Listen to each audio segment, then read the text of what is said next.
for city news and theater facts, behind the scenes, behind the acts, interviews with artists and staff will make you think and even laugh some weeks. City Speaks, City Speaks, City Speaks. Hello, and welcome to City Speaks Live. I'm your host, Claire Drobot, the Associate Artistic Director at City Theater, and today I'm actually joining you from my living room in Bloomfield. The COVID-19 pandemic has had seismic changes for everyone across this country. While we take the important measures necessary to prevent its spread, theaters around the US have gone dark. Here at City, we are amongst those. We had to close the run of Molly Smith Metzler's Cry It Out with 11 performances to go. However, we were able to digitally capture the performances, and audiences can purchase a single ticket to that online. More details on that later. But for today's episode, I'm actually joined by two of our cast members. So I want to welcome Julianne Avolio, who played the role of Lena, and Tim McGeever, who portrayed Mitchell, to join me digitally. So come on in, guys. Join our Zoom. Hi. Hi. Welcome to City Speaks. Thanks for having us. Ooh, James. How's it going in this bold new world of media? No, really. How are you both doing? Are you where are you calling in from? I'm also in Bloomfield. So hey, neighbor. Hey, neighbor. I'm in my little reading nook in our attic, and hanging in. And Tim? I'm out in the east suburbs in Chalfont. I'm in my living room. Things are good though. We're doing all right. Good. I'm glad to hear. It feels. I think theater is such a collective, collaborative medium. It feels strange even having to have conversations remotely. But I'm so glad you could join us today. And so what I wanted to do is just actually talk a little bit about Cry It Out. So we were, it's been a really special production to have on our stage and to be able to share digitally. So I'm wondering if each of you could maybe talk a little bit about what drew you to these roles, what called out to you in the scripts. Well, for myself, I was very deliberate with my pursuit of this role of Mitchell. When the City Theater announced its season the previous year, I went through and sort of got scripts as much as were available and read through. And Molly's writing just was very clear to me, and I felt a visceral connection with Mitchell. There were a lot of things that he goes through over the course of the show, and a lot of the sort of background that he has that I felt a real connection with. And he has a couple of wonderful monologues. And as an actor who does monologues in audition, sometimes you're always on the lookout for really nicely written pieces of text. And there was one in particular that I found really compelling, where he talks about some of the sort of core issues that his character addresses in the play. And I was actually able to memorize that almost, I think, maybe even a year before we began rehearsals. So there were parts of this role that I was sort of, I guess you could say, ruminating or processing for a long time. So it was a real relief to finally get in the room with everybody and get to work on it. And Julianne, how about you? That's wonderful, Tim. Thank you. Yeah, I would say the sort of synthesis for me aggressively going after this show is sort of similar, that I read that audition breakdown, and it was like Italian American, obnoxious but charming, written in like a much nicer way than that, but in like her early 30s, and she's big and brash, but everyone loves her, and I was like, this is my moment. And then when I read the script, I was so overjoyed to see that Lena wasn't just like the funny best friend, even though she does fit that sort of archetype really well, but she also has her own arc, and she has her own struggles and her own sort of pitfalls that she has to deal with in one way or another. But also just personally, it was the first time I had ever read a script that I felt like I was in that play, and that I not only knew that person, like I'm related to her, I know her, and I grew up with her, and I am her in a lot of ways. So it was just really important to me to try to be a part of that production. So to be able to have, you know, taken her on for a while was a real gift. Yeah, and I think, you know, what you both talked about, how Molly's writing resonates and how true to life it is. I mean, this is kind of loosely inspired by her time as a new mom out on Long Island. I think there's just something that's really true in all of these characters. And I'm wondering, you know, first of all, are either of you parents? No. I'm not. No, neither of us are parents. In fact, So then I'm curious about, you know, how, I think even if you aren't a parent, there's something in this play that resonates because everyone, you are a child of someone, and also everyone knows someone in their life who is a parent. So I'm curious about how specifically the theme of new parenthood resonated with each of you. Yeah, I think especially for Lena's situation, even though I'm not a parent myself, I know that struggle of sort of her class situation, of what she has to sacrifice, what she has to change, what she has to work harder to achieve, and knowing that it's not just for her, that it's for her whole family, whether that be, you know, my family as a mother, my family as a wife, my family as a sibling, whatever that means, I think rings true to whatever your situation. So I felt like her, even though she is a mother, that isn't the only thing about her that we explore in that play. And I think that's true of all the characters, right? That this happens to be the moment in their life that we're meeting them, that it's in this incredibly complicated new chapter. But what we see from Lena and from each of these characters is, you know, how they handle this incredible stress, how they handle new friendships, how they handle taking care of each other. And I think whether you're a parent or not, that's so just indicative of how we go through life, you know? Yeah, absolutely. Tim, anything to add on? Well, no, I would just say that, you know, in some ways, this is a very specific story, but as an actor, you can approach this, I think, in the way that you would approach almost any other role, where, you know, you tell the story that you're trying to tell as truthfully as you can, but in order to build a performance, you have to sort of break it down into its component parts, and find a way to connect empathetically with the character. And with Mitchell, it was very easy to do, and I think with all the characters in this play, it's very easy to connect, and that's a credit to Molly Smith-Metzler, I think our writer, who's written characters that ring true.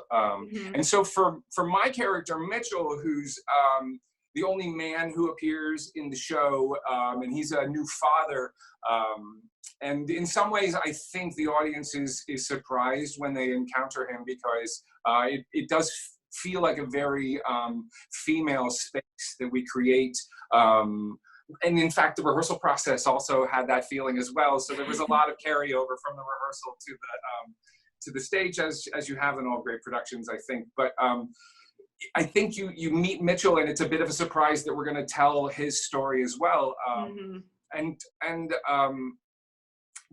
because there's an unease, I think, in his character, and for me, I connected with that, and I connected with his loneliness. I connected with some of the hopes that he has for the future. And you just try to tell those aspects of it as truthfully and allow the story to come through that performance. And we were very lucky to collaborate with the artists that we had to collaborate with. And I think that we were able to successfully do that for our too brief run.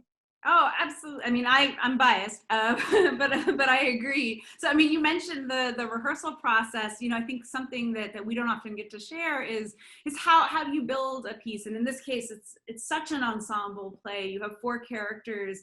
Can you talk a little bit about the rehearsal process? Maybe any preparation you did, and also just working with our director Kim Wield and your co-stars Sarah and Rebecca.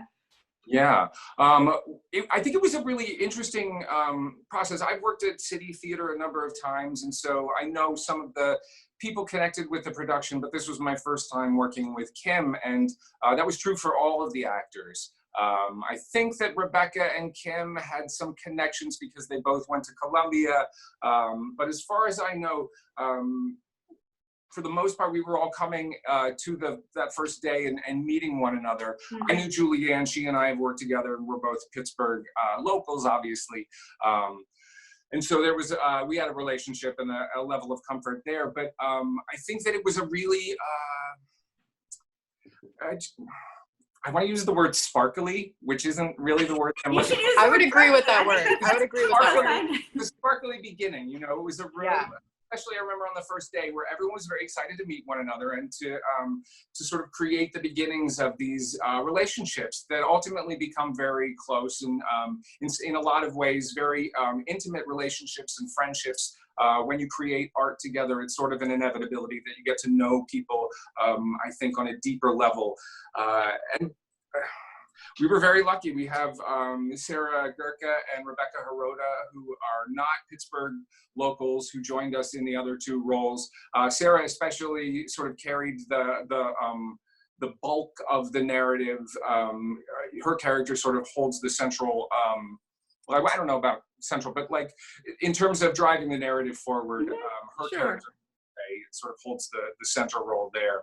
And it was just a wonderful piece of casting because I think on that first day, you were really able to see that this was a cast that was going to be able to tell this story. And I don't know, I'm trying to remember if we ever had a bad day, but I don't recall one during the entire process. Do you, Julianne? No, I don't actually. I mean, there were days that Sarah and I would look at each other and be like, there's so much play, you know, there's just so many words happening. But we'd look over at Kim and she'd be like, I'm not worried. Everyone's doing what they need to do. So even moments when, you know, one of us were feeling a little maybe not on our game that day, everyone else would sort of swoop in and pick up and feel it was truly an ensemble piece. I felt like in those rehearsals. But yeah, especially that first day, you know, with Lena and Jesse, those two characters, you know, Sarah and I had not read together at an audition. So I was a little nervous, you know, I was like, okay, I have to have like best friend chemistry with this person. And she walked in and like 3 minutes into our conversation, I was like, she might be a real best friend, you know, she was just so wonderful. And Rebecca was the same way. And, you know, Tim and I sometimes get along, which is good. And, and you know, the whole room just felt so supportive and wonderful. And Louis, the dog, was there, which was great too. You know, we'll have to see if we can get a picture of Louis up to. We should zoom him in next time for sure. Yeah. And Spencer. Yeah, Spencer was our assistant director, intern man, and he had some really great insights. It was nice to have him in the room, and he sort of brought a younger take to things sometimes when we'd check in with him. And we could also tell if our jokes were landing or not based on Spencer. Just great. And it was also good honesty in directing observers. So I mean, then, you know, kind of bringing us to our present moment, you're having a close cast and a play that you're, you know, really enjoying performing in, which I think is not always the case. I'm always amazed at actors, you know, it's an almost a meditation doing the same show, you know, 25, 30, even more times. So I'm wondering, first of all, have either of you ever had a run that was cut short before? I'm smiling. Yeah, I have. In fact, this is my second one in a row. Right. Oh. Yeah. So there's that. Yeah, I was involved with Project Amelia that the Bricolage Theater Company put on, and yeah, we, you know, it's, what are you gonna do? It's show business. But yeah, this one was tough. That one felt a little bit more like your typical early closing. And actually, I spent, you know, 20 plus years in New York, and I had a number of shows go through some sort of version of this a couple of times. So yeah, sure. I guess closing early is one thing, but this obviously is an Feels entirely different set of circumstances. Yeah. Well, and I'm wondering for both of you, what was that final performance like? I don't think you didn't know before the show necessarily that this would be your last performance, but I think had an inkling. So what was that like for both of you? For me, it was perhaps the most surreal feeling I've had on stage, because I think we all sort of felt like it was coming. Yeah. We were told that day, hey, just in case we have to close, we're gonna film the production. So there was this feeling of sort of watching myself on stage in a way that I don't normally do, but it was this sort of weird out of body experience of like, this could be the last time I get to do this. And there's this pressure to sort of savor it, but also to be completely in the moment and like, remember this, but also, I don't know if other people felt that way, but there's a moment, and you can maybe catch it in the recording, that where Lena says that she has to go back to work, spoiler alert, sorry. But she looks at her watch and she says, guess what? And that she has to go. And in that moment, I just like lost it. And I don't know if you can tell that, I hope not. But I had this moment of like, oh, this is probably it. Yeah. And it was really hard, but it was also, we're so fortunate that we got to perform it at all, because we have friends who were in rehearsals for the next show, and artists across town that were about to open and couldn't, or were just starting read-throughs and didn't get any farther. So in that way, I also feel incredibly lucky to have gotten anything, and that City was able to sort of be nimble enough to record it so that we actually got extended to April 5th. That's how I'm looking at it. Yeah. For me, I would love to have a great story about how, the last performance felt more meaningful. But the truth is, my mind honestly had turned towards the sort of crisis. And so Julianne said it, and I'd echo that it felt like the right moment. Broadway, the New York theater, or I don't know if Broadway had, but the off-Broadway, I forget, it was right on that Broadway same had that day. I think Broadway that day had Right. also stopped performances. And we have to do this. We have to shut down, and it's going to obviously cost everybody, an incalculable cost at this point. But it's without question the necessary and the right thing to do. I didn't want to be at risk. I didn't want the patrons to be at risk. We had at City Theater, and theater goers in general are a very devoted group of people. And I know that there were a lot of people who were willing to, roll the dice and put themselves at risk to come out and to support what we were doing.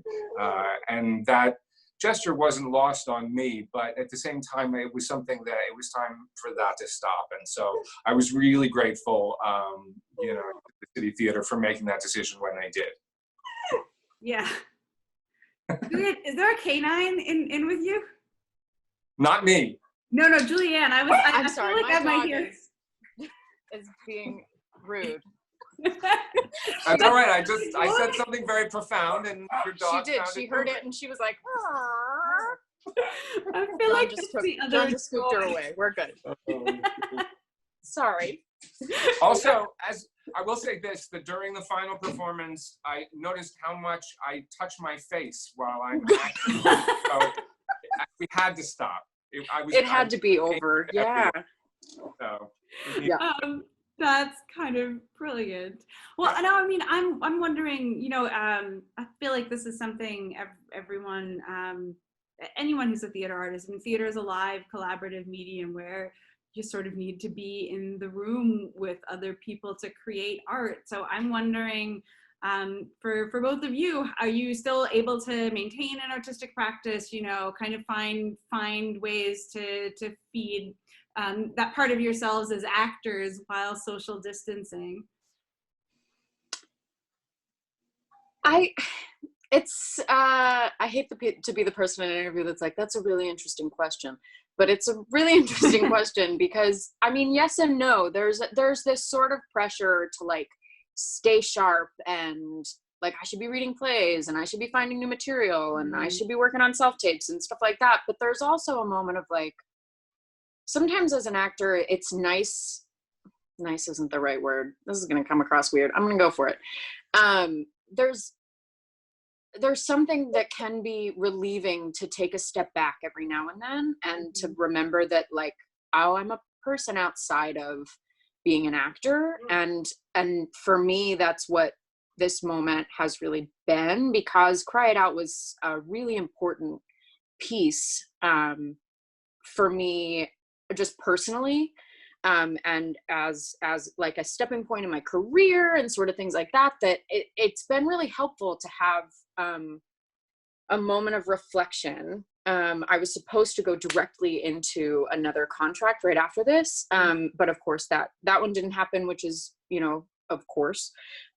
So I've had some time to sort of reflect on where I am and what's coming next, and just sort of discover who I am outside of the theater projects that I'm working on, which I think will only make the next ones even richer when I get back to it.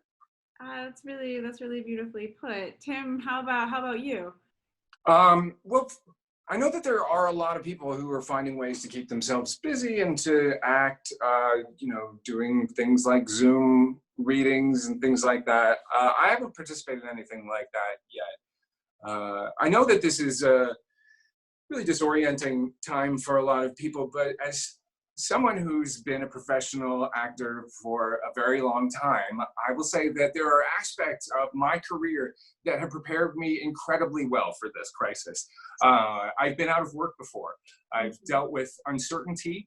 Obviously, the specifics of this particular crisis are something that no one's ever dealt with. But again, like if you break it down into its component parts, the degrees are very extreme right now, but being worried about healthcare is something that I've lived with my entire life, and spending long periods of time at home inside playing video games is something that I've done before. So I've done that. And I've really focused more on my video game work as opposed to trying to stay up to, you know, trying to stay active as an actor. I'm being silly, but the truth is, honestly, I'm taking a bit of a break. I have a stack of scripts that I'm sort of slowly working my way through, and knock on wood, there will be a day when all of the theater resumes, and at that point, Julianne and I may be in another show, hopefully together, that we had contracts for before all of this happened. That's